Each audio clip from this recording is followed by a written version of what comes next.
जय माता दोस्तों। एक अच्छा परिवार ही अच्छे समाज का निर्माण कर सकता है, क्योंकि जब परिवार के अंदर ही अगर एकता नहीं रहेगी, सामंजस्यता नहीं रहेगी, तो फिर वो समाज का या फिर राष्ट्र का निर्माण कहाँ से करेगा।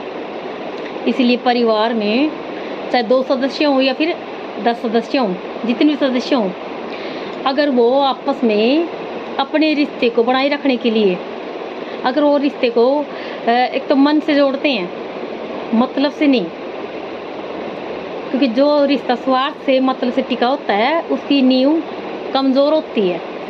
जितना ज़्यादा स्वार्थी होगा इतनी जल्दी वो रिश्ता टूट जाता है। इसलिए परिवार के अंदर सभी सदस्यों को एक दूसरे से मन से रिश्ता रखना चाहिए, मतलब से नहीं। क्योंकि जैसे कि परिवार के अंदर देखो, सभी जैसे अपने हाथ की उंगलियां 5 है, ये उंगलियां एक जैसी नहीं है, तो ऐसे परिवार में जितने सदस्य होते हैं वो भी एक जैसे नहीं होते। सबकी सोच अलग होती है, सबके कर्म अलग होते हैं, सब कुछ अलग होता है। उसके बावजूद अगर उन्हें एकता है तो ये समझो कि उनके अंदर समझदारी है और वो अपना रिश्ता मन से रख रहे हैं। क्योंकि कमी तो देखो हर इंसान में होती है, लेकिन अगर परिवार में किसी एक सदस्य के अंदर कुछ कमी है तो और परिवार के सदस्य मिलकर उसको कमी को ढके नहीं कभी भी, पहली बात तो। क्योंकि जब किसी की कमी को हम ढकते हैं तो क्या होता है कि वो अंदर ही अंदर छोटी से बड़ी बन करके विकराल रूप रख लेती है, जो कि इतना विध्वंसकारी रूप रख लेती है कि जो जिस इंसान की हम कमी को ढकते हैं वो इंसान आगे चलकर हमारी परेशानी का कारण बनता है, वही इंसान। इसलिए कई परिवार में अगर किसी सदस्य के अंदर कोई कमी है तो उसको कभी भी ढक के ना चले, बल्कि उसको उसकी कमी को मतलब कि उसको समझाएं, प्यार से समझाएं, बार बार समझाएं। प्यार से ना माने तो डांट से समझाएं, डांट से ना माने तो अगर हाथ भी उठाना पड़ जाए तो हाथ भी उठाएं। कोशिश करें कि परिवार का कोई सदस्य है अगर गलत रास्ते पे है तो उसको साम दाम दंड और भेद इन 4 तरीकों से कैसे करके उसको समझाएं कि वो गलत रास्ता छोड़ दे। और फिर भी ना माने तो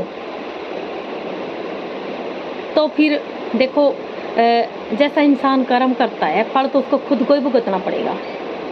बस ये कि परिवार के सदस्य उसको अगर ना माने तो उसको अलग कर दें, नहीं तो कोशिश करें कि परिवार में एकता बनाए रखने के लिए जो अगर कोई इंसान गलत भी कर रहा है तो उसको भी सही हो जाना चाहिए अपने परिवार के लिए। क्योंकि जो परिवार मन से रिश्ता रख रहा है तो सभी को एक दूसरे से मन से रिश्ता रखना चाहिए, न कि मतलब से। और एक दूसरे की भावनाओं को समझना चाहिए। और एक दूसरे के समझदारी ये होती है, सभी सदस्यों की समझदारी ये होती है कि अगर कहीं कुछ भी गलत हो रहा है परिवार में तो सब मिल करके एक साथ उस गलती को सुधारें और कोशिश करें कि घर की बात बाहर ना जाने दें। क्योंकि जब बाहर वालों को पता लगता है ना तो क्या होता है कि परिवार की एकता एक दिन भी नहीं चल पाती। क्योंकि वो बोलते ना, घर का भेद लंका ढाए। तो कभी भी परिवार का, अपने घर का भेद कभी बाहर ना जाने दे। क्योंकि बाहर अगर भेद चला गया तो आपके परिवार को टूटते 1 सेकंड भी नहीं लगेगी। इसलिए कभी भी परिवार का कोई भी सदस्य, चाहे परिवार में कुछ भी कैसी बात हो, आपस में बैठ करके सुलझाएं, बाहर उसकी खबर ना करें। अगर परिवार में दुख है, सुख है, कोई कष्ट है, कोई परेशानी है, कुछ भी है, मिल बांट करके। क्योंकि वो बोलते हैं ना कि अपने तो अपने होते हैं। कोई कष्ट परेशानी में, कुछ विपदा के अंदर अपने ही साथ देते हैं, परिवार वाले साथ देते, दूसरा कोई नहीं देता।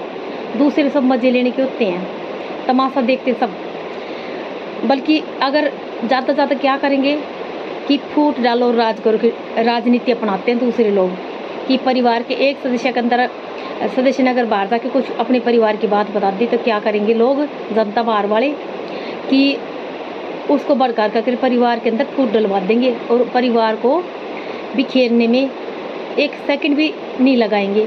इसलिए कभी भी ये गलती ना करें भूल कर कभी। और साथ ही बच्चा हो, बड़ा हो, जवान हो, कोई भी हो, आदमी या फिर औरत हो, सभी का जैसे कि बच्चे की अलग भावनाएं होती हैं, बड़ों की अलग होती हैं, और जवान लोगों की अलग होती है, और औरतों की अलग होती है, आदमी की अलग होती हैं। तो सभी का क्या है कि मेन तो चीज़ ये, मेन बात ये होती है कि सभी सदस्य परिवार के छोटी छोटी बातों का विशेष ध्यान रखना कि बड़ी बातों का, क्योंकि छोटी बातों से बड़ी बातें बनती हैं और वही झगड़े का कारण बनती हैं। इसलिए सबसे पहले तो छोटी छोटी बातों का ही ध्यान रखें। छोटी बातें नहीं होंगी और वो भी जाए तो उनको अगर घर में बैठ कर सुलझा लिया जाए तो कभी बड़ी बातें नहीं बन पाएंगी और आपका परिवार नहीं टूट पाएगा। जय माता दी।